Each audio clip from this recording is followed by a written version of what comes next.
Здравствуйте, меня зовут Юлия Храпунова, я преподаватель китайского языка. По специальности я синхронный переводчик китайского языка. Синхронный перевод — это самый сложный вид перевода, так как он требует очень высокого уровня знания языка. Мой преподавательский стаж 7 лет. Я преподаю как детям, так и взрослым. Я могу помочь вам изучить китайский язык, если вы хотите сдать международные экзамены по китайскому языку, письменные или устные, поступить в китайские университеты, выучить китайский для себя как хобби, для работы, для путешествий и для других нужд.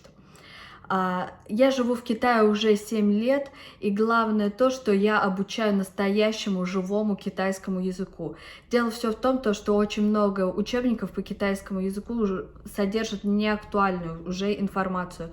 То есть китайцы уже не говорят эти фразы, так как язык совершенствуется, они говорят другие фразы. И если вы хотите, чтобы, когда китайцы с вами разговаривали, они видели в вашем лице китайца, а не иностранца, я буду рада видеть вас на своих занятиях. Это очень важно и очень приятно, когда китаец говорит то, что вот я с тобой разговариваю, такое ощущение, что я разговариваю как с китайцем. Это самый лучший комплимент будет для вас, поверьте. Данное видео снято специально для сайта repetitor.ru. До скорых встреч, до свидания.